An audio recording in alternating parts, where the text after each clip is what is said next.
बुकवाईज with विशालमध्ये सर्वांचं स्वागत आहे. आज आपण एका अशा पुस्तकावर बोलणार आहोत जे फक्त एका व्यक्तीची गोष्ट सांगत नाही, तर एका ध्येयासाठी वाहून घेतलेल्या संपूर्ण प्रवासाची गाथा आहे. पुस्तकाचं नाव आहे प्रकाश वाटा आणि हे आत्मचरित्र आहे डॉक्टर प्रकाश आमटे यांचं. नमस्कार. आणि हो, हे पुस्तक म्हणजे केवळ घटनांची मालिका नाहीये. खरं तर हा एक जिवंत दस्तऐवज आहे की कसा एक विचार एका माणसाला आपलं आयुष्य समाजासाठी अर्पण करायला प्रवृत्त करतो. अगदी. आणि आजच्या या चर्चेत आपण याच पुस्तकाच्या पहिल्या भागावर लक्ष केंद्रित करणार आहोत. हा भाग म्हणजे डॉक्टर प्रकाश आमटे यांच्या बालपणापासून ते हेमलकसा या दुर्गम आदिवासी भागात जाऊन स्थायिक होण्याच्या त्यांच्या धाडसी निर्णयापर्यंतचा प्रवास आहे. हो, आणि हा प्रवास अनेक महत्वाच्या टप्प्यांमधून जातो. आपण तेच टप्पे उलगडून पाहणार आहोत. बरोबर. तर पहिला टप्पा, विचारांची बीजे. म्हणजे डॉक्टर बाबा आमटे यांच्यासारख्या एका असामान्य व्यक्तिमत्वाच्या घरात प्रकाश आमटे यांचं बालपण कसं घडलं? आनंदवनाचं ते वातावरण, जिथे दुःख लपवलं जात नव्हतं तर त्याला सामोरं जायला शिकवलं जायचं. याचा त्यांच्या मनावर काय परिणाम झाला असेल, हे बालपण म्हणजे इतर मुलांसारखं खेळण्या बागडण्याचं नव्हतं. नाही, अजिबात नाही. ते वेदनेला आणि संघर्षाला अगदी जवळून पाहत मोठे झाले. हो. दुसरा टप्पा, जो मला खूप महत्वाचा वाटतो, तो म्हणजे प्रश्नांची पेरणी करणारे वडील. बाबा आमटेंनी कधीच आपल्या मुलांवर विचार लादले नाहीत, उलट त्यांना प्रश्न विचारायला शिकवलं. हो, ते प्रश्न, आपण का जगतो, आपलं शिक्षण कुणासाठी, यांसारख्या प्रश्नांनी प्रकाशांच्या मनात एक प्रकारचा संघर्ष कसा निर्माण केला हे समजून घेणं खूप इंटरेस्टिंग आहे. नक्कीच. आणि सेवेबद्दलची बाबांची शिकवण, सेवा ही दया नसते तर समतेचा हक्क असतो, या एका वाक्याने त्यांच्या पुढच्या आयुष्याची दिशाच ठरवून टाकली. मग तिसरा टप्पा येतो, डॉक्टर होण्यामागची भूमिका. प्रकाश आमटे डॉक्टर का झाले? म्हणजे फक्त प्रतिष्ठेसाठी की त्यामागे काहीतरी मोठं ध्येय होतं? आणि शहरातलं ते चकचकीत आयुष्य सोडून दुर्गम भागाकडे त्यांचं मन का ओढ घेत होतं, हा जो त्यांच्या मनातला आंतरिक संघर्ष आहे तो आपण पाहणार आहोत. आणि मग येतो चौथा टप्पा, हेमलकसाची हाक. गडचिरोली जिल्ह्यातलं हेमलकसा, हे नाव ऐकूनही जिथे जायला कोणी धजावत नव्हतं, तिथे जाण्याचा निर्णय त्यांनी का घेतला? बरोबर. जंगल, हिंस्र प्राणी, आजारपण आणि बाहेरच्या जगाशी पूर्णपणे तुटलेला संपर्क, या वास्तवाला स्वीकारण्याचं धाडस त्यांच्यात कुठून आलं असेल?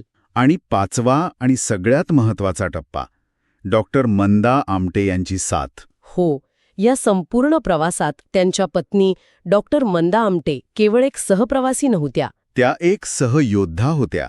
अगदी. त्यांनी केलेला त्याग आणि त्यांची ती समान भागीदारी या प्रकल्पाचा कणा कशी ठरली हे आपण पाहू. चला तर मग या विलक्षण प्रवासाची सुरुवात करूया. तर या कथेच्या मुळाशी जाऊया. डॉक्टर प्रकाश आमटे यांचं बालपण हे सामान्य नव्हतंच. त्यांचे वडील म्हणजे डॉक्टर बाबा आमटे, एक चालतं बोलतं विद्यापीठच. हो. त्यांच्या घरात कुष्ठरोगी, गरीब, समाजाने बाहेर फेकलेले लोक सतत येत असत. म्हणजे इतरांचं दुःख हे त्यांच्या रोजच्या जगण्याचा एक अविभाज्य भाग होतं. हे वातावरण कसं असेल याची कल्पना करणंही वेगळं आहे. यातली सर्वात आकर्षक गोष्ट ही आहे की या वातावरणामुळे ते वेगळे आणि आपण वेगळे ही भावना त्यांच्या मनात कधी रुजलीच नाही. अच्छा. आनंदवन हे एक असं ठिकाण होतं जिथे माणुसकीला जात, धर्म किंवा रोग या सगळ्याच्या पलीकडे जाऊन पाहिलं जायचं. म्हणजे एक प्रकारे त्यांच्यासाठी दुःख ही एक बातमी नव्हती, तर रोजचा अनुभव होता. अगदी. आपल्यासाठी दुःख ही एक बातमी असते किंवा दुसऱ्याच्या आयुष्यात घडलेली घटना. त्यांच्यासाठी ती रोजच्या जेवणातल्या भाजी भाकरीसारखी होती. आणि याच वातावरणात बाबा आमटेंनी त्यांना तयार उत्तरं दिली नाहीत, तर प्रश्न दिले. आपलं शिक्षण कोणासाठी, हा त्यातलाच एक प्रश्न. बरोबर. आणि इथेच बाबा आमटेंची पालकत्वाची भूमिका खूप वेगळी दिसते. त्यांनी मुलांवर विचार लादले नाहीत, तर विचार करायला प्रवृत्त केलं. हा प्रश्न वरवर खूप सोपा वाटतो, पण तो आयुष्यभर पुरणारा आहे, नाही का? नक्कीच.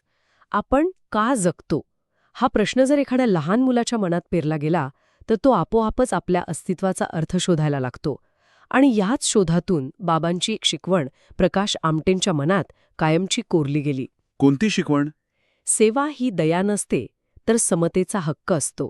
हा विचार खूपच महत्वाचा आहे. याचा नेमका अर्थ काय होतो? कारण अनेकदा आपण सेवा किंवा समाजकार्य याकडे दान किंवा उपकार म्हणून पाहतो. आणि बाबांना नेमका हाच दृष्टिकोन बदलायचा होता. सेवा ही दया नसते, याचा अर्थ तुम्ही कुणावर उपकार करत नाही आहात. तुम्ही फक्त एक व्यवस्थात्मक अन्याय दुरुस्त करण्याचा प्रयत्न करत आहात. जिथे आरोग्यसेवा पोहोचायला हवी होती पण पोहोचली नाही, तिथे ती पोहोचवून तुम्ही केवळ त्यांचा हक्क पूर्ण करत आहात. म्हणजे शहरातल्या माणसाला जसं चांगल्या आरोग्याचा हक्क आहे तसाच तो जंगलातल्या आदिवासीलाही आहे. अगदी. तुम्ही फक्त तो हक्क त्याच्यापर्यंत पोचवण्याचं एक माध्यम आहात. ह्या एका विचाराने आमटे यांच्या कामातून अहंकाराचा लवलेशही काढून टाकला. मी काहीतरी मोठं करतोय ही भावनाच तिथे उरली नाही. आणि मग ते डॉक्टर झाले. वैद्यकीय शिक्षण हे दुःखाशी थेट सामना करण्याचं एक साधन आहे, अशी त्यांची भूमिका होती. पण इथेच खरी गंमत आहे. शिक्षण पूर्ण झाल्यावर त्यांच्यासमोर शहरातली मोठी रुग्णालये, पैसा, प्रसिद्धी हे सर्व मार्ग खुले होते. हो. तरीही त्यांच्या मनात एक वेगळाच संघर्ष सुरू होता. हा संघर्ष केवळ करिअर निवडण्याचा नव्हता, तर मूल्यांशी प्रामाणिक राहण्याचा होता. म्हणजे कसं? विचार करा, 5-6 वर्ष तुम्ही वैद्यकीय शिक्षण घेतलं आहे. आता तुमच्या ज्ञानाचा वापर करण्याची वेळ आली आहे. अशा वेळी तुम्ही स्वतःला कोणता प्रश्न विचारता? माझ्या ज्ञानाची सर्वात जास्त गरज कुठे आहे? बरोबर. शहरात जिथे माझ्यासारखे 100 डॉक्टर आधीच आहेत, की त्या दुर्गम भागात जिथे एकही नाही? उत्तर अगदी स्पष्ट होतं. पण ते स्वीकारायला धैर्य लागतं. नक्कीच. आजही भारतातली शहरी आणि ग्रामीण आरोग्यसेवेतील दरी प्रचंड आहे. त्यांनी घेतलेला निर्णय म्हणजे केवळ एका व्यक्तीचा निर्णय नव्हता, तर त्या व्यवस्थेला दिलेलं एक उत्तर होतं. आणि मग समोर आलं हेमलकसा, गडचिरोलीचं जंगल. हे नाव ऐकल्यावरही आज आपल्याला भीती वाटते. त्या काळात तर तिथे काहीच नव्हतं. रस्ते नाहीत, वीज नाही. बाहेरच्या जगाशी संपर्क नाही आणि सगळ्यात महत्त्वाचं म्हणजे तिथले आदिवासी बाहेरच्या माणसाला शोषक म्हणूनच पाहायचे. हो, हा मुद्दा खूप महत्वाचा आहे. हो, आणि हे लक्षात घ्यायला हवं की माढिया गोंड आदिवासींसाठी बाहेरचा माणूस म्हणजे धोका होता. त्यांनी तोपर्यंत फक्त शोषण अनुभवलं होतं. अच्छा. जंगलातील साधनसंपत्तीसाठी आलेले व्यापारी, कागदपत्रांच्या नावाखाली फसवणारे सरकारी अधिकारी, त्यांच्यासाठी सुधारलेला समाज म्हणजे फसवणूक होती. म्हणजे तिथे आरोग्य सेवेपेक्षाही मोठं आव्हान होतं, ते म्हणजे विश्वासाची पायाभरणी करणं. अगदी. तिथे विश्वास निर्माण करणं हे औषधं देण्यापेक्षा खूप मोठं आव्हान होतं. कोणत्याही सामाजिक बदलाची सुरुवात ही पायाभूत सुविधांपेक्षा जास्त मानवी नात्यांवर अवलंबून असते. हे याचं उत्तम उदाहरण आहे. आणि या प्रवासात ते एकटे नव्हते. डॉक्टर मंदा आमटे, त्यांच्या पत्नी. हो, त्या केवळ पत्नी नव्हत्या, तर या ध्येयाच्या समान भागीदार, एक सहयोद्धा होत्या. सुखसोयींचा त्याग करून कुटुंबापासून दूर जंगलात राहण्याचा निर्णय त्यांनीही तितक्याच खंबीरपणे घेतला. त्यांची भूमिका निर्णायक होती. त्यांनी केवळ घर सांभाळलं नाही, तर आरोग्य सेवा, शिक्षण आणि सामाजिक संपर्क या सगळ्या आघाड्यांवर त्या सक्रिय होत्या. म्हणजे हे एक टीमवर्क होतं सुरुवातीपासूनच. हो, ही भागीदारी त्या प्रकल्पाचा आत्मा होती. आणि यातून एक महत्त्वाचा प्रश्न उभा राहतो की मोठ्या सामाजिक कार्यांमध्ये अशा भागीदारांचं योगदान किती वेळा अदृश्य राहतं, पण ते किती आवश्यक असतं. खरंय. आणि मग हेमलकसात कामाची सुरुवात कशी झाली? तर एका झोपडीत, थोड्या औषधांनी आणि प्रचंड इच्छाशक्तीच्या जोरावर. हो, पण सुरुवातीला आदिवासी लोक त्यांच्याकडे यायचेच नाहीत. त्यांचा विश्वासच नव्हता. ते उपचारांसाठी झाडपाला आणि देवधर्मावर अवलंबून होते. बरोबर. त्यांच्या आजारांवर झाडपाला, देवधर्म, अंगात येणं यावरच उपचार होत. त्यामुळे हे इंजेक्शन देणारे, गोळ्या देणारे डॉक्टर त्यांना परके वाटायचे. अनेकदा उपचार नाकारले गेले. लोक संशयाने पाहायचे. मग अशा परिस्थितीत त्यांनी काय केलं? या परिस्थितीत प्रकाश आमटेंनी आधी एक माणूस म्हणून वागणं निवडलं. त्यांनी लोकांच्या वेदना ऐकल्या, त्यांची भाषा शिकण्याचा प्रयत्न केला, त्यांच्या जगण्याचा आदर केला. त्यांनी कधीही त्यांच्या परंपरांना कमी लेखलं नाही. नाही, ते त्यांच्यातलेच एक होऊन राहिले. आणि मग हळूहळू विश्वासाचं बीज रुजू लागलं. एखादा रुग्ण बरा झाला की तो 10 जणांना सांगायचा. असं करत करत लोकांचा विश्वास बसू लागला. हो, मलेरिया, सर्पदंश, कुपोषण रुग्णांना मैलोन मैल उचलून न्यावं लागायचं, कारण रस्तेच नव्हते. आणि पावसाळ्यात तर जगाशी संपर्कच तुटायचा. अशा परिस्थितीत काम करणं म्हणजे रोज एक नवीन लढाई लढण्यासारखं होतं. खरं तर हे ऐकूनही अंगावर काटा येतो. अशावेळी कधीतरी त्यांना प्रश्न पडला असेल की आपण योग्य ठिकाणी आलो आहोत का? नक्कीच पडला असेल. तेही माणूस होते, पण तेव्हा त्यांना बाबांचे शब्द आठवायचे. कोणते? अडचण म्हणजेच काम सुरू झाल्याची खूण. वा, काय विलक्षण विचार आहे हा. हो ना. याचा अर्थ असा की आव्हानं ही कामातले अडथळे नसतात, तर काम योग्य दिशेने सुरू झाल्याचं ते लक्षण असतं. म्हणजे जर सगळं सोपं असेल तर याचा अर्थ तुम्ही काहीच नवीन किंवा आव्हानात्मक करत नाही आहात. अगदी बरोबर. जेव्हा अडचणी यायला लागतात तेव्हा समजायचं की खरा बदल घडायला सुरुवात झाली आहे आणि याच विचाराने त्यांना त्या कठीण परिस्थितीत तग धरून राहायला बळ दिलं. एका असामान्य घरात मिळालेली शिकवण, मूल्यांवर आधारित शिक्षणाचा शोध, एका दुर्गम भागातून आलेली हाक आणि एका खंबीर साथीदाराची साथ, या सगळ्या पायांवर लोकबिरादरी प्रकल्पाची उभारणी झाली. हा त्या महान प्रवासाचा फक्त पहिला टप्पा होता. हो, संघर्षाची केवळ सुरुवात होती. ही संपूर्ण कथा ऐकल्यावर एक विचार मनात येतो. प्रत्येकाच्या आयुष्यात एक हेमल कसा असू शकते का? खूप छान प्रश्न आहे. एक असं आव्हान जे खूप मोठं आणि अशक्य वाटत असल्यामुळे आपण टाळतो. पण कदाचित त्याच आव्हानाला सामोरे जाण्यात अधिक अर्थपूर्ण जगण्याची गुरुकिल्ली लपलेली असेल. बरोबर. ते आव्हान करिअरमधलं असेल, नात्यांमधलं असेल किंवा स्वतःच्या मर्यादा ओलांडण्याचं असेल. प्रत्येकाचं हेमल कसा वेगळं असू शकतं. हा होता प्रकाश वाटा या पुस्तकाच्या पहिल्या भागावरचा आपला संवाद. आपल्याला हा संवाद आवडला असेल तर बुकवाईज विथ विशालला नक्की लाईक, शेअर आणि सबस्क्राईब करा. पुढच्या भागात आपण या पुस्तकाच्या दुसऱ्या भागावर चर्चा सुरू करणार आहोत. भेटूया पुढच्या वेळी. आपण डॉक्टर प्रकाश आमटे यांच्या लोकबिरादरी प्रकल्पावरील आपल्या चर्चेचा दुसरा भाग सुरू करत आहोत. हो, आणि मागच्या भागात आपण पाहिलं की डॉक्टर प्रकाश आणि डॉक्टर मंदा आमटे यांनी आपलं ऐशोआरामाचं आयुष्य कसं सोडून दिलं. शहरातली प्रॅक्टिस, सगळं काही, आणि ते थेट गेले हेमलकसाच्या त्या घनदाट अनोळखी जंगलात. तो काळ म्हणजे एक मोठा संघर्ष होता. पायाभरणीचा काळ होता तो. आणि खरं सांगायचं तर अनेकदा प्रचंड निराशेचाही. अगदी. आज आपण त्याच्या पुढच्या टप्प्याबद्दल बोलणार आहोत आणि मला वाटतं हा सगळ्यात महत्वाचा टप्पा आहे. बरोबर. कारण ही गोष्ट आता फक्त एक दवाखाना चालवण्यापुरती राहिलेली नाहीये. हा एका संपूर्ण समाजाला, एका संस्कृतीला नव्याने उभं करण्याचा प्रयत्न आहे. त्यांच्यात एक आत्मविश्वास पेरण्याचा प्रयत्न आहे. हो, जरा विचार करा, एक अशी जागा जिथे जायला साधा रस्ता नाही, प्यायला शुद्ध पाणी नाही, रात्री वीज नाही, आणि या सगळ्यापेक्षा भयंकर म्हणजे बाहेरच्या जगाबद्दल लोकांच्या मनात पिढ्यानपिढ्यांच्या शोषणातून आलेली कमालीची भीती आहे. आणि गैरसमज. हो, गैरसमज. अशा ठिकाणी तुम्ही विश्वास कसा मिळवणार? ही लढाई फक्त मलेरिया पसरवणाऱ्या डासांशी किंवा विषारी सापांशी नव्हती. नाही, अजिबात नाही. ती होती लोकांच्या मनात खोलवर रुजलेल्या अंधश्रद्धेशी, बाहेरच्या जगाने दिलेल्या कटू अनुभवांशी. म्हणजे हे फक्त दवाखाना उघडणं नव्हतं. नाही, हे एका नव्या नात्याची पायाभरणी करण्यासारखं होतं. बरोबर. चला, यातल्या काही खास गोष्टींवर एक नजर टाकूया. सगळ्यात आधी आणि सगळ्यात मोठं आव्हान, विश्वास. हो, विश्वास. डॉक्टर आमटे आणि त्या आदिवासींचा विश्वास मिळवला कसा? ते फक्त एक डॉक्टर होते, पण ते त्यांचे आपले माणूस कसे बनले? ही प्रक्रिया नक्की कशी घडली असेल? हा खूप महत्वाचा प्रश्न आहे. मग दुसरं, त्या एका झोपडीत सुरू झालेला दवाखाना तो एका मोठ्या विश्वासार्ह हॉस्पिटलमध्ये कसा बदलला? आणि सर्पदंश, जो तिथे रोजचा मृत्यू मानला जायचा. हो, त्या धोक्यावर त्यांनी वैद्यकीय ज्ञानाने मात कशी केली? तिसरा मुद्दा, आरोग्याइतकंच शिक्षण महत्वाचं आहे हे त्यांनी ओळखलं. पण ज्या पालकांना शिक्षणाचं महत्वच माहीत नाही, त्यांना मुलांना शाळेत पाठवण्यासाठी तयार करणं. बापरे, ते किती मोठं आव्हान असेल. आणि या सगळ्यात डॉक्टर मंदा आमटे, त्यांची भूमिका किती महत्वाची होती. त्या केवळ डॉक्टर नव्हत्या, त्या या प्रकल्पाचा भावनिक आणि प्रशासकीय कणा होत्या. अगदी. आणि हो, ती एक अद्भुत गोष्ट, माणूस आणि निसर्ग यांच्या नात्याचा एक अनोखा पैलू दाखवणारी. प्राण्यांचं गोकुळ. हो, प्राण्यांचं गोकुळ. ही संकल्पना जन्माला कशी आली, या सगळ्या प्रश्नांची उत्तरं आज आपल्याला मिळतील. यातला एक इन्साईट मला खूप महत्वाचा वाटतो, जो या संपूर्ण प्रवासाचा आत्मा आहे असं म्हणूया. तो म्हणजे हा बदल वरून लादलेला नव्हता.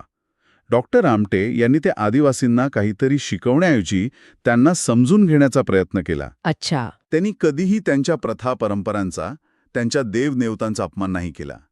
उलट त्यांनी विज्ञानाची ताकद शब्दांतून नाही तर प्रत्यक्ष कृतीतून दाखवून दिली. म्हणजे अनुभवातून. अगदी. इथली खरी गंमत ही आहे की बदल हा शब्दांनी नाही तर अनुभवाने घडतो. जेव्हा सर्पदंशाने मरणासन्न झालेला एखादा माणूस उपचाराने बरा होऊन चालत घरी जातो, तेव्हा तो अनुभव शेकडो भाषणांपेक्षा मोठा असतो की नाही? हो, बरोबर. आमटेंनी लोकांना विज्ञान शिकवलं नाही तर अनुभवायला दिलं. हाच त्यांच्या कामाचा गाभा होता. वाह! त्यामुळे हा प्रवास म्हणजे केवळ सेवा नाही, तर एका समुदायाच्या सक्षमीकरणाची, त्यांच्यात आत्मविश्वास निर्माण करण्याची एक नैसर्गिक प्रक्रिया आहे. चला, या प्रक्रियेचे एक एक पैलू उलगडून पाहूया. बरोबर. चला तर मग सुरुवात करूया सर्वात मोठ्या आव्हानापासून. विश्वास. माडिया गोंड आदिवासी बाहेरच्या जगाला इतके का घाबरत होते? याचं कारण त्यांच्या इतिहासात आहे. सावकार, ठेकेदार, सरकारी कर्मचारी बाहेरून जो कोणी आला तो त्यांना लुटायलाच आला होता. पिढ्याना पिढ्या त्यांचं फक्त शोषण झालं होतं. हो, त्यामुळे त्यांच्यासाठी बाहेरून आलेला प्रत्येक माणूस म्हणजे एक धोका होता. मग एखाद्या शहरी डॉक्टरवर ज्याची भाषा वेगळी आहे, दिसणं वेगळं आहे, त्याच्यावर ते विश्वास का ठेवणार? कसा ठेवणार? अगदी बरोबर. त्यांच्यासाठी बाहेरून आलेला प्रत्येक माणूस म्हणजे एक संशय, एक भीती होती. डॉक्टर आमटे यांनी हा मानसिक अडसर अचूक ओळखला. त्यांनी स्वतःला डॉक्टर म्हणून कुठल्याही वरच्या भूमिकेतून सादर केलं नाही. त्यांनी आदेश देण्याऐवजी किंवा सल्ला देण्याऐवजी त्यांच्यात मिसळून काम केलं. म्हणजे त्यांच्यातलंच एक होऊन. हो, त्यांच्यासोबत जमिनीवर बसणं, ते जे काही खात असतील ते खाणं, त्यांच्या गोष्टी शांतपणे ऐकून घेणं, त्यांच्या आजारांमागची त्यांची समजूत काय आहे, ते कोणत्या देवाला घाबरतात, हे सगळं जाणून घेणं. अच्छा. या अगदी छोट्या छोट्या गोष्टींनी त्या विश्वासाचा पाया रचला. औषध देण्याआधी माणुसकी देणं जास्त महत्वाचं होतं. म्हणजे ही एक मेडिकल स्ट्रॅटेजी नव्हती, तर एक ह्युमन स्ट्रॅटेजी होती. बरोबर. आणि या विश्वासाचं रूपांतर मग लगेचच कृतीत दिसायला लागलं असणार. सुरुवातीला तर लोक प्रचंड घाबरत होते, नाही का? हो, खूप. डॉक्टर कापेल, इंजेक्शन टोचून मारेल, आपल्या देवाचा कोप होईल, अशा कल्पना त्यांच्या डोक्यात पक्क्या होत्या. हो, नक्कीच. पण मग तो एक क्षण आला ज्याने सगळं चित्र बदललं. कुठला क्षण? जेव्हा सर्पदंशाने मरणाच्या दारात उभा असलेला एखादा तरुण पूर्ण बरा होऊन स्वतःच्या पायावर चालत गावात परत गेला, तेव्हा लोकांसाठी तो एक चमत्कार होता. खरंच? ज्या गोष्टीवर त्यांचा विश्वासच नव्हता, ती त्यांच्या डोळ्यासमोर घडली होती. तो एक माणूस म्हणजे विज्ञानाचा चालता बोलता पुरावा होता. आणि मग हळूहळू लोक स्वतःहून रुग्णांना घेऊन येऊ लागले.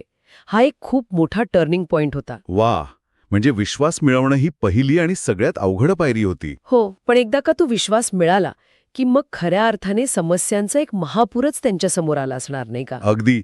म्हणजे आता लोक तुमच्याकडे यायला लागले, पण तुमच्याकडे साधनं काय आहेत? एक झोपडी? बरोबर. विश्वास मिळाल्यावर आव्हानं कमी झाली नाहीत, उलट ती जास्त स्पष्टपणे दिसू लागली. दवाखाना अगदीच प्राथमिक होता. मलेरिया, क्षयरोग, कुपोषण, भाजल्याच्या किंवा प्राण्यांच्या हल्ल्याच्या जखमा आणि सगळ्यात मोठं म्हणजे सर्पदंश. अच्छा. हेमलकसा परिसरात सर्पदंश म्हणजे मृत्यूची हमी मानली जायची. अरे बापरे. जंगलात फिरताना, झोपडीत झोपताना साप चावणं ही एक वृत्तची घटना होती. जिथे आधी फक्त देव, धर्म आणि झाडपाल्यावर अवलंबून राहून मृत्यू अटळ मानला जायचा, तिथे डॉक्टर आमटे यांनी वैज्ञानिक उपचार सुरू केले. अँटीवेनम? हो. त्यांनी सर्पदंशावरील प्रतिविष म्हणजे अँटीवेनम उपलब्ध केलं. त्यांनी वाचवलेला प्रत्येक जीव हा विज्ञानाचा आणि त्यांच्या जिद्दीचा जिवंत पुरावा होता. पण मला एक व्यावहारिक प्रश्न पडतो. रुग्ण त्या दवाखान्यापर्यंत पोहोचणार कसा? तुम्ही म्हणताय की रस्ते नव्हते, वाहनं तर दूरची गोष्ट. हो, काहीच नव्हतं. मग रुग्णांना कसं आणलं जायचं? खांद्यावरून, झोळी करून किंवा बांबूच्या स्ट्रेचरवरून अनेक किलोमीटर चालत आणलं जायचं असेल. अगदी.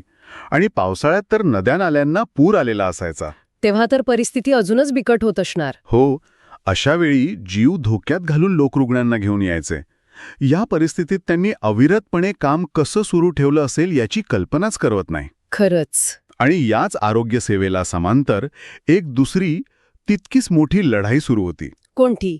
ती होती अंधश्रद्धेविरुद्धची लढाई. अच्छा. आजार म्हणजे देवाचा कोप किंवा कोणीतरी जादूटोणा केला आहे, ही समजूत लोकांच्या मनात खूप घट्ट होती की नाही? हो, असणारच. डॉक्टर आमटे यांनी या श्रद्धेवर थेट हल्ला केला नाही.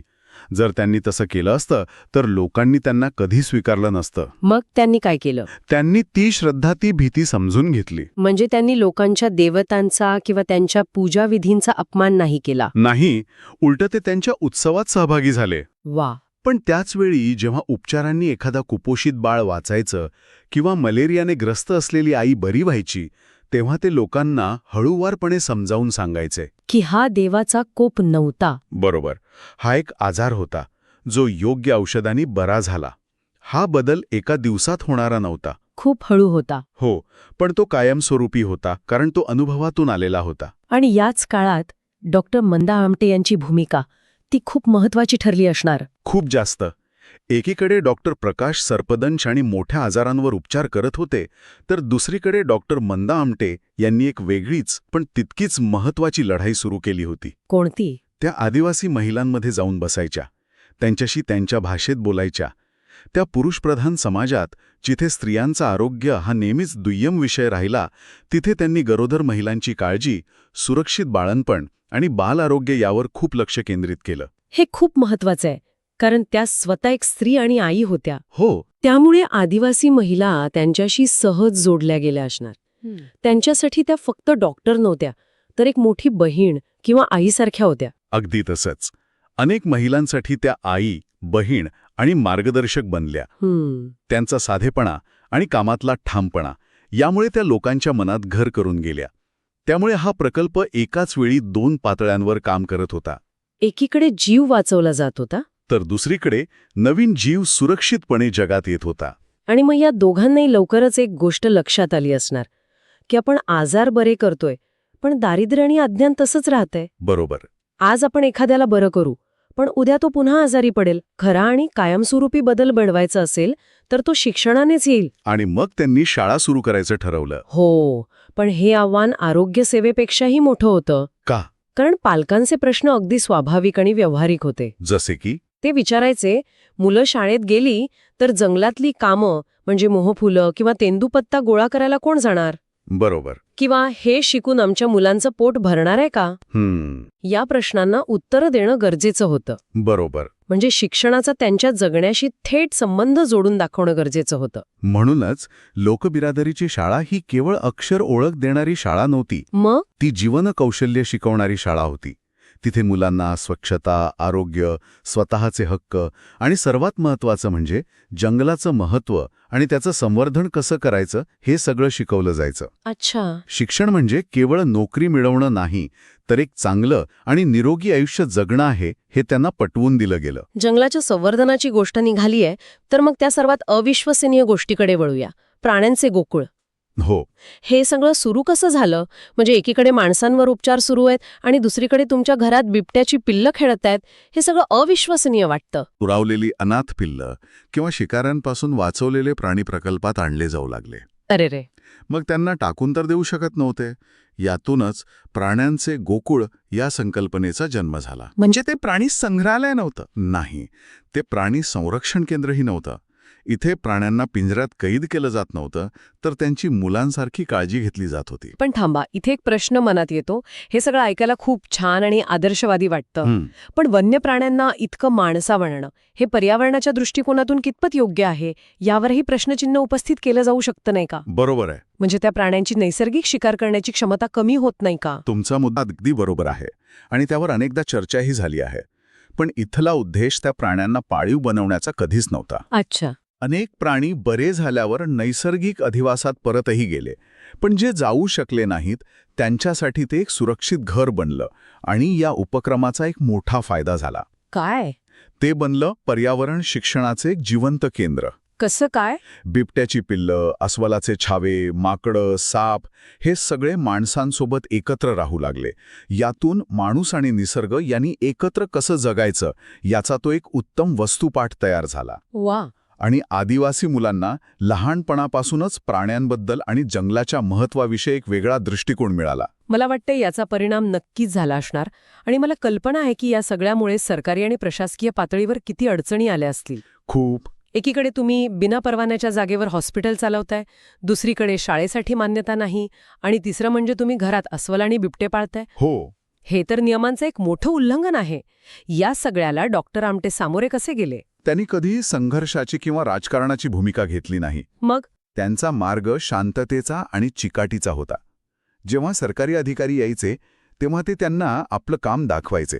अच्छा. ते म्हणायचे, हे बघा, हे रुग्ण आहेत, हे बरे झाले आहेत, ही शाळा आहे, ही मुलं शिकत आहेत. त्यांच्यासाठी आपलं काम प्रामाणिकपणे सुरू ठेवणं हेच त्यांचं उत्तर होतं. पण खरंच हे इतकं सोपं होतं का? म्हणजे जेव्हा एखादा फॉरेस्ट ऑफिसर येतो आणि नियमांवर बोट ठेवतो तेव्हा फक्त शांतपणे काम करत राहणं हे उत्तर पुरतं का? कधीतरी संघर्ष झालाच नसेल का? संघर्ष नक्कीच झाला, पण तो वैयक्तिक पातळीवर नव्हता. तो व्यवस्थेशी होता. पण डॉक्टर आमटे यांची कामावरची निष्ठा आणि त्यांचा निस्वार्थ हेतू इतका स्पष्ट होता की अनेकदा अधिकारीसुद्धा त्यांच्या कामापुढे नतमस्तक व्हायचे. खरंच. त्यांच्यासाठी सेवा हे राजकारण नव्हतं, तर ती एक नैतिक जबाबदारी होती. त्यांची हीच जिद्द आणि कामावरची निष्ठा प्रकल्पाला या सर्व अडचणींमधून पुढे नेत राहिली. तर आज आपण पाहिलं की लोकबिरादरी प्रकल्प केवळ एक दवाखाना किंवा शाळा नाही, तर ती एकात्मिक विकासाची एक चळवळ आहे. हो, एक चळवळच. याची सुरुवात झाली विश्वासाचा पूल बांधण्यापासून. मग आरोग्य सेवेतून लोकांचे प्राण वाचवले आणि अंधश्रद्धेला अनुभवातून उत्तर दिलं. शिक्षणाच्या माध्यमातून पुढच्या पिढीला सक्षम केलं. या प्रवासात डॉक्टर मंदा आमटे यांच्या रूपाने स्त्री सक्षमीकरणाचा एक मोठा आधारस्तंभ उभा राहिला आणि प्राण्यांच्या गोकुळातून निसर्गाशी सहजीवनाचा एक नवीन अध्याय लिहिला गेला. हो. या सगळ्या गोष्टी एकमेकां इतक्या सुंदर गुंफलेल्या आहेत की एकातून दुसरी गोष्ट आपोआप घडत गेली. यातून एक अंतिम विचार पुढे येतो. आपण पाहिलं की सेवा ही केवळ मदत नसते, तर ती एका संपूर्ण समाजाला सक्षम करण्याची, त्यांच्या पायावर उभं करण्याची एक प्रक्रिया असू शकते. आजच्या जगात जिथे समस्या खूप गुंतागुंतीच्या आहेत आणि अनेकदा आपण वरवरचे तात्पुरते उपाय शोधतो, तिथे डॉक्टर आमटे यांसारखा असा एकात्मिक दृष्टिकोन, जिथे आरोग्य, शिक्षण आणि पर्यावरण यांचा एकत्र विचार केला जातो. हो, तो आपल्याला काय शिकून जातो?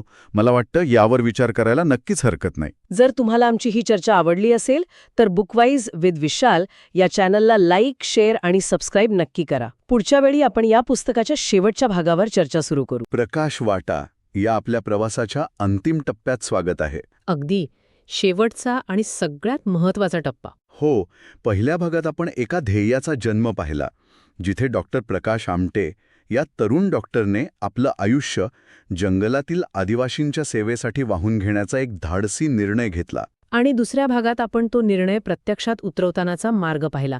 तो किती खडतर होता. बरोबर. संघर्ष, आव्हानं आणि त्यातून हळूहळू आकार घेत असलेली एक मोठी चळवळ आपण अनुभवली. आणि आज आपण त्या चळवळीच्या परिणामांबद्दल बोलणार आहोत. हो, आजचा हा शेवटचा भाग त्याचबद्दल आहे. म्हणजे आपण त्या बिंदूवर पोहोचलो आहोत जिथे लोकबिरादरी हा केवळ एक प्रकल्प राहत नाही, तर तो एक विचार बनतो, एक मूल्यप्रणाली आणि एक शाश्वत वारसा कसा बनतो याचा आपण सविस्तर आढावा घेणार आहोत. अगदी बरोबर. आणि या शेवटच्या भागाचं महत्त्व समजून घेण्यासाठी आपण आधीच्या भागांमधली आपली उपमा थोडी पुढे नेऊया का? हो, नक्कीच. ती बी पेरण्याची उपमा. हो. पहिल्या भागात आपण बोललो की ध्येयाची सुरुवात म्हणजे जमीन तयार करून एक बी रुजवणे. बरोबर. दुसऱ्या भागात ते बी अंकुरतं, त्याला कोंब फुटतात, ते वादळ वाऱ्याचा, ऊन पावसाचा सामना करत एक लहानसं रोपटे बनतं. तो झाला संघर्षाचा काळ. पण आजचा तिसरा आणि सगळ्यात महत्वाचा टप्पा म्हणजे त्या रोपट्याचं एक विशाल वृक्षात रूपांतर होणं. आणि हा केवळ एकटा वृक्ष नाहीये. अच्छा.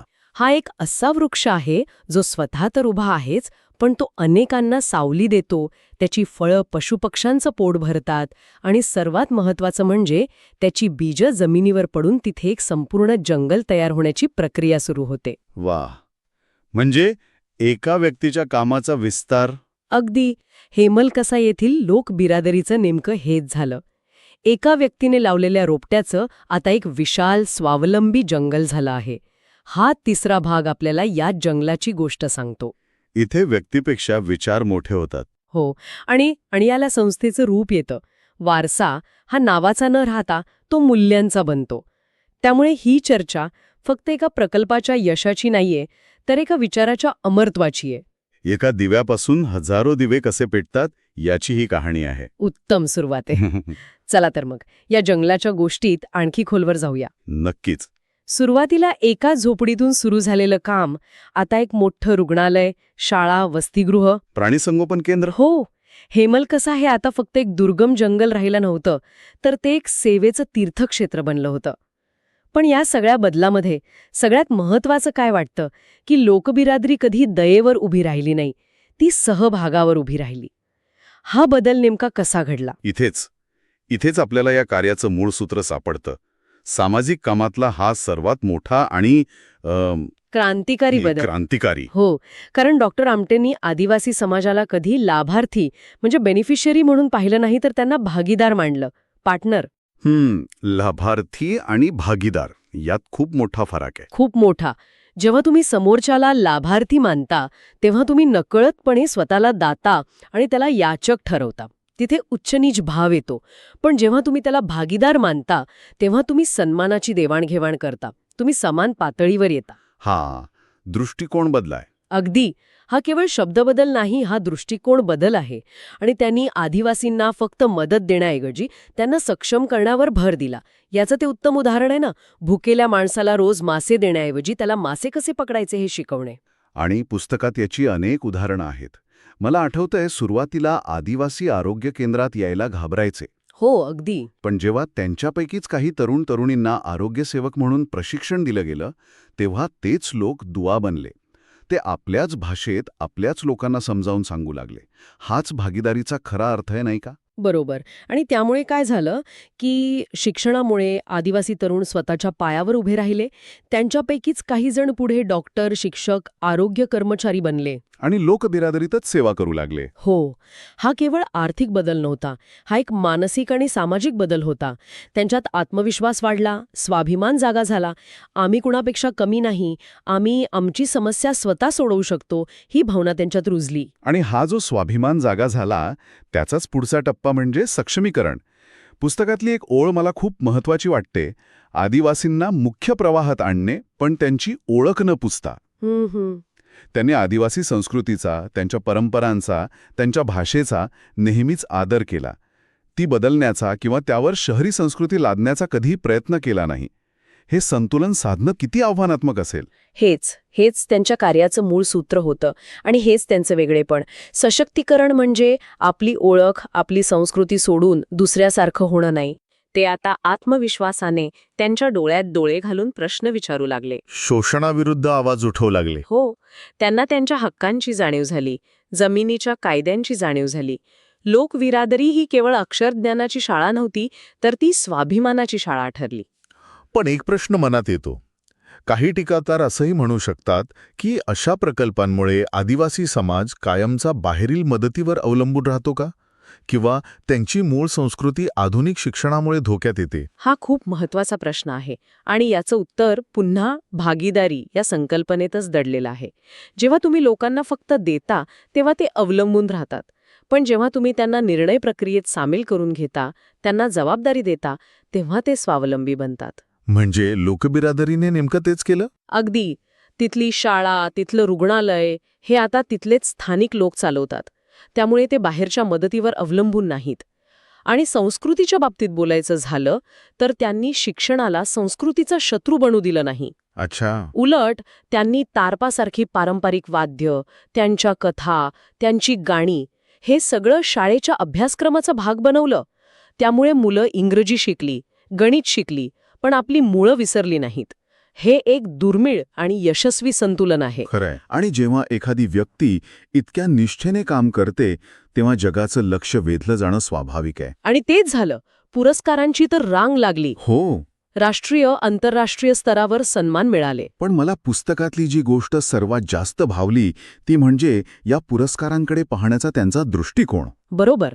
त्यांच्यासाठी पुरस्कार हे कामाचं अंतिम ध्येय कधीच नव्हतं. ते फक्त एक आपण योग्य दिशेने जात आहोत याची एक पावती होती. एका प्रवासाच्या उदाहरणासारखं. गड म्हणजे माइलस्टोन्स आपल्याला सांगतात की आपण योग्य मार्गावर आहोत. पण ते आपलं अंतिम ठिकाण नसतं. नाही, ते आपलं अंतिम ठिकाण नसतं. डॉक्टर आमटेंसाठी पुरस्कार हे त्या मैलाच्या दगडांसारखे होते. ते दिशादर्शक होते, पण ध्येय नव्हते. आणि पुस्तकात ते एका ठिकाणी म्हणतात की लोकांच्या डोळ्यात दिसणारा विश्वास हाच माझा पद्मश्री आहे. हे वाक्य त्या पुरस्कारांपेक्षा कितीतरी पटीने मोठं आहे. खरंय. हे केवळ निस्वार्थ सेवेबद्दल नाही, तर यशाची खरी व्याख्या काय असावी याबद्दलही आपल्याला शिकवतं. अगदी. खरी प्रतिष्ठा, खरा सन्मान त्यांना लोकांच्या डोळ्यांतील विश्वासात वाटत होता, चकचकीत सन्मानपत्रांमध्ये नाही. आणि ही विनम्रता, ही निस्वार्थ सेवा आली कुठून? तर तिची मुळं बाबा आमटे यांच्या विचारांमध्ये खोलवर रुजलेली दिसतात. हो, प्रकाश वाटामध्ये बाबा आमटे यांची उपस्थिती सतत जाणवते. हो ना. जणू काही ते या सगळ्या प्रवासाचे साक्षीदार आहेत. हेमलकसा प्रकल्प म्हणजे आनंदवनाच्या पुढची एक महत्वाची पायरी होती. बाबांचं स्वप्न होतं की समाजाने ज्यांना नाकारलं आहे, जे सर्वात दुर्बल आहेत, त्यांनी स्वतःच्या पायावर उभं राहावं. तर मग हेमल कसा हे आनंदवनाचं केवळ एक विस्तारित रूप होतं की त्यात काहीतरी वेगळं होतं?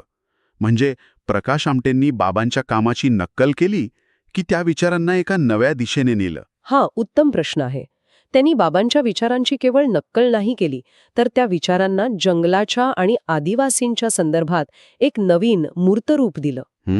बाबांनी कुष्ठरोग्यांसाठी काम केलं, ज्यांना समाजाने वाळीत टाकलं होतं. प्रकाश यांनी आदिवासींसाठी काम केलं, जे समाजाच्या मुख्य प्रवाहापासूनच तुटलेले होते. संदर्भ वेगळा होता, आव्हानं वेगळी होती. पण मूळ विचार तोच होता. अगदी. दोघांच्याही कामाच्या मुळाशी एकच विचार होता, माणसावरचा अढळ विश्वास आणि सेवेतून मिळणारा आनंद. त्यामुळे बाबा आमट्यांच्या निधनानंतरही त्यांचे विचार लोकबिरादरीत जिवंत राहिले. कारण ते विचार आता केवळ एका व्यक्तीचे नव्हते, बरोबर. ते त्या संस्थेची मूल्य बनले होते. तो एक विचारप्रवाह होता जो एका पिढीकडून दुसऱ्या पिढीकडे वाहत होता. पण या मोठ्या मोठ्या विचारांबद्दल बोलणं सोपं आहे. पुस्तकाचा एक अतिशय प्रामाणिक आणि मनाला भिडणारा भाग म्हणजे डॉक्टर आमटेंनी त्यांच्या वैयक्तिक संघर्षाबद्दलही खूप मोकळेपणाने लिहिलं आहे. अनेकदा थकवा आला, नैराश्य आलं. हो. आपण जे करतोय ते पुरेसे आहे का? या संघर्षाचा अंत कधी होणार? असे प्रश्न त्यांनी स्वतःलाच विचारले. आणि ही प्रामाणिक कबुलीच या पुस्तकाला एक सुपर ह्युमन यशोगाथेपेक्षा अधिक मानवी बनवते. बरोबर. हे आपल्याला सांगतं की महान कार्य करणारे लोक हे काही वेगळ्या मातीचे बनलेले नसतात. ते आपल्यासारखेच सामान्य माणूस असतात, ज्यांना थकवा येतो, ज्यांचं मन कधीकधी डगमगतं, आणि त्यामुळेच ते अधिक प्रेरणादायी ठरतात. पुस्तकात अशा एखादा प्रसंगाबद्दल लिहिलं आहे का, जिथे त्यांना खरंच वाटलं की आता हे सगळं सोडून द्यावं? तो क्षण नेमका कोणता होता आणि त्यातून ते बाहेर कसे आले? हो, असा एक प्रसंग आहे. सुरुवातीच्या काळात जेव्हा एकापाठोपाठ एक रुग्ण दगावत होते, सोयी सुविधांचा प्रचंड अभाव होता आणि बाहेरच्या जगाचा काहीही संपर्क नव्हता, तेव्हा त्यांना तीव्र नैराश्य आलं होतं. त्यांना वाटलं की आपण इथे काहीच बदल घडवू शकत नाही. पण मग त्यांना पुन्हा उभं राहण्याची ताकद कुठून मिळाली? ती मिळाली बरा झालेल्या रुग्णाच्या हसण्यातून, शाळेत नवं अक्षर शिकलेल्या मुलाच्या डोळ्यांतील चमक पाहून, मृत्यूच्या दारातून परत आलेल्या एखाद्या जीवातून. म्हणजे छोट्या छोट्या सकारात्मक क्षणांमधून. हो, या छोट्या छोट्या क्षणांनी त्यांना सांगितलं की त्यांचा प्रत्येक प्रयत्न मोलाचा आहे. अंधार कितीही असला तरी एक पणती महत्वाची असते. आणि कदाचित याच जाणीवेतून की एकट्या माणसासाठी हे ओझं खूप जास्त आहे, त्यांनी पुढच्या पिढीकडे जबाबदारी सोपवण्याचा पाऊल उचलला असावा. अगदी बरोबर. त्यांनी लोकबिरादरीला स्वतःभोवती फिरणारी संस्था बनवलं नाही. टिकून राहणं हेच खरं यश आहे. हा संदेश यातून मिळतो.